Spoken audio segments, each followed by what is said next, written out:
Hello everyone, आज मैं आप सभी के साथ गोभी से बनने वाली बहुत ही स्वादिष्ट सा स्नैक्स और उसके साथ खाए जाने वाली लहसुन की चटनी की रेसिपी शेयर कर रही हूँ।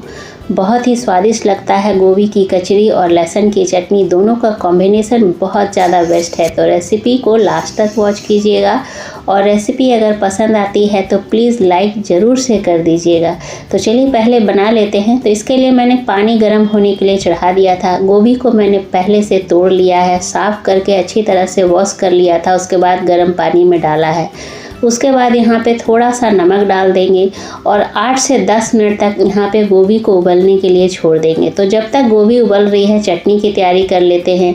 तो 3 कश्मीरी लाल मिर्च लिया है मैंने, यहाँ पे 10 से 12 लहसुन लिया है, छिलके के सहित ही लिया है मैंने। यहाँ पे आधा छोटा चम्मच ज़ीरा लिया है, 1 छोटा चम्मच साबुत धनिया लिया है और इसमें गर्म पानी डाल करके इसे सोख होने के लिए छोड़ देंगे। ये सारी चीज़ें सॉफ्ट हो जाएगी तो चटनी का टेस्ट जो है ना काफ़ी अच्छा हो जाएगा। इसे साइड कर लेते हैं। अब यहाँ पे कचरी की तैयारी करते हैं। उधर हमारा गोभी जो है वो उबल रहा है। 2 मीडियम साइज़ के प्याज ले लिए हैं, जिसे छिलका उतार के मैंने 2 भाग में कट कर लिया है। 3 हरी मिर्च लिया है, हरा धनिया लिया है। अब प्याज को पहले पतले पतले स्लाइस में इस तरह से कट कर लेंगे। मैं आज आप सभी के साथ गोभी की कचरी की रेसिपी शेयर कर रही हूँ। आप इसे गोभी की पकौड़े भी कह सकते हैं। बहुत ही स्वादिष्ट लगता है। गोभी के सीजन में बहुत तरह के गोभी के पकौड़े बनाए जाते हैं। आलू के, प्याज के बहुत सारे पकौड़े आपने खाए होंगे, लेकिन एक बार इस तरह से गोभी कचरी ट्राई करना लहसुन की चटनी के साथ, बहुत ही ज़्यादा टेस्टी लगेगा आप सभी को। तो यहाँ पे प्याज मैंने काट लिया था। अब हरी मिर्च को भी काट लेंगे। मैंने यहाँ पे 3 ही हरी मिर्च लिया है ना। अगर आपको तीखा ज़्यादा पसंद आता है तो मिर्च की क्वांटिटी बढ़ा लीजिएगा। तो यहाँ पे हरा धनिया भी थोड़ा सा काट ले रहे हैं, रफली चॉप कर रही हूँ मैं यहाँ पे। पकौड़े तो हम सभी को हमेशा ही अच्छे लगते हैं, लेकिन सर्दियों में खाने का मज़ा ही कुछ और होता है। तो यहाँ पे धनिया भी कट गया है। अब इधर गोभी चेक कर लेते हैं। तो गोभी को उबलते हुए 10 मिनट हुए हैं। अब एक बार गोभी को चेक कर लेना है। तो यहाँ पे हाथों से हल्का सा गोभी मैश हो रहा है। बस इस स्टेज पे गैस बंद कर देंगे और गोभी को छान करके निकाल देंगे। इस रेसिपी में इस बात का सिर्फ हमें ध्यान रखना है कि गोभी में 1 चम्मच भी पानी नहीं होना चाहिए। बस इसी बात का ध्यान रखना है। तो छान करके छोड़ दिया है। जब तक गोभी ठंडी हो रही है तब तक चटनी बना लेते हैं। तो जो सारी चीज़ें हमने सोख होने के लिए छोड़ा था गर्म पानी में, वो तैयार है। अब ग्राइंडर जार में 1 मीडियम साइज़ का प्याज डाल दिया है और जो सोख करके छोड़ा था वो सारी चीज़ें डाल देंगे पानी के साथ ही। अब यहाँ पे थोड़ा सा सफ़ेद नमक ले लेंगे, काला नमक ले लेंगे। यहाँ पे मैंने चाट मसाला ले लिया है।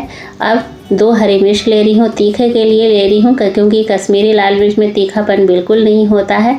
अब यहाँ पे थोड़ा सा हरा धनिया ले लिया है मैंने। अब इसे पीस लेंगे। बिल्कुल फाइन पेस्ट नहीं बनाना है, हल्का सा दरदरा रखना है। मैं अभी आप सभी को दिखाती हूँ। मैंने एकदम चटनी को हल्का सा दरदरा रखा है। एकदम फाइन पेस्ट मत बनाइएगा। बस ये जो लहसुन की चटनी है ना, ऐसे ही अच्छी लगती है। आप देख पा रहे होंगे कि मैंने इसे हल्का सा दरदरा रखा है। तो अब इसे निकाल लेंगे। चटनी हमारी तैयार है। मैंने यहाँ पे चाट मसाला डाला है, आप नींबू का रस भी डाल सकते हैं, वो भी बहुत ही अच्छा लगता है। तो चलिए चटनी को साइड रखते हैं। अब यहाँ पे एक बाउल लेंगे और जो हमने प्याज, मिर्च और हरा धनिया काट करके रखा था उसको एक साथ बाउल में डाल देंगे और हाथों से इसे मैश कर लेंगे। कचरी बना रहे हैं ना, तो हाथों से इस तरह से कचर लेंगे, मतलब मैश कर लेंगे। आप चाहें तो पोटैटो मैशर का इस्तेमाल कर सकते हैं अगर आपको हाथ से करना पसंद नहीं आता है तो, लेकिन हाथों से ज़्यादा कंफर्टेबल फील होगा। आपको पता चलेगा अच्छी तरह से मैश हो गया या नहीं। अब यहाँ पे गोभी जो है वो पूरी तरह से ठंडा भी हो गया और इसका जितना भी पानी था वो निकल गया। यहाँ पे आपको पानी का इस्तेमाल बिल्कुल नहीं करना है, इस बात का ध्यान रखिएगा। अगर आपने पानी का इस्तेमाल किया तो आपको बेसन की क्वांटिटी ज़्यादा लगेगी और जो कचरी है वो थोड़ा सा हार्ड बनेगा, सॉफ्ट नहीं बनेगा। तो इस तरह से हाथों से कचर लेना है, मतलब मैश कर लेना है और पूरी तरह से मैश नहीं करना है, हल्का सा दरदरा ही रखना है। अब यहाँ पे 1 कप बेसन लिया है। पूरा बेसन नहीं डालेंगे, आधा कप बेसन डालेंगे, ज़रूरत लगेगी तो और डालेंगे। यहाँ पे 2 टेबल स्पून चावल का आटा ले रही हूँ। आप इसकी जगह अरारोट या कॉर्नफ्लावर ले सकते हैं कुरकुरापन के लिए। स्वाद अनुसार नमक डाल दिया, आधा छोटा चम्मच हल्दी डाल दिया, आधा छोटा चम्मच ज़ीरा डाल दिया, 1 चम्मच धनिया है, मतलब साबुत धनिया, उसे क्रश करके डाल दिया है। 1 चम्मच मैंने यहाँ पे चाट मसाला डाल दिया है। 1 चम्मच यहाँ पे लहसुन को क्रश करके डाला है और आधा छोटा चम्मच मैंने यहाँ पे कश्मीरी लाल मिर्च डाला है, थोड़ा सा कलर अच्छा आने के लिए। अब बिना पानी डाले अच्छी तरह से हाथों से मैश करेंगे इन सारी चीज़ों को। बिल्कुल पानी की ज़रूरत आपको पड़ेगी ही नहीं, क्योंकि गोभी है उसमें हल्का सा मॉइस्चर है, हमने उबाला भी है और नमक भी डाल दिया है। तो देख सकते हैं एकदम बिना पानी डाले ये जो गोभी का कचरी का बैटर है, मतलब मिश्रण है, वो तैयार हो गया। इस तरह से हाथों से ले लेंगे थोड़ा सा पोर्शन, जितना बड़ा आपको कचरी चाहिए। जैसे ज़्यादा बड़ा कचड़ी नहीं बनाया जाता है, मतलब हल्का सा मीडियम साइज़ रखेंगे और पतला ही रखेंगे। तो इस तरह से तैयार कर लेना है। और ये जो इधर बेसन हमने लिया था 1 कप, उसमें से आधा कप ही हमने इस्तेमाल किया। तेल गरम होने के लिए चढ़ा दिया था, फ्लेम को मीडियम रखेंगे। तेल का जो टेम्परेचर है वो मीडियम होना चाहिए और मीडियम फ्लेम पे कचरी को हमें फ्राई कर लेना है।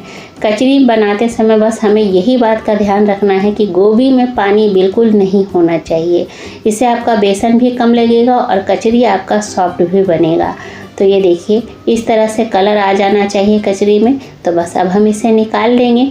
बहुत ही आसान रेसिपी है, झटपट बन के तैयार हो जाती है। बस जो वक्त लगेगा वो आपको गोभी उबालने में ही लगेगा, जो भी वक्त लगेगा 8 से 10 मिनट।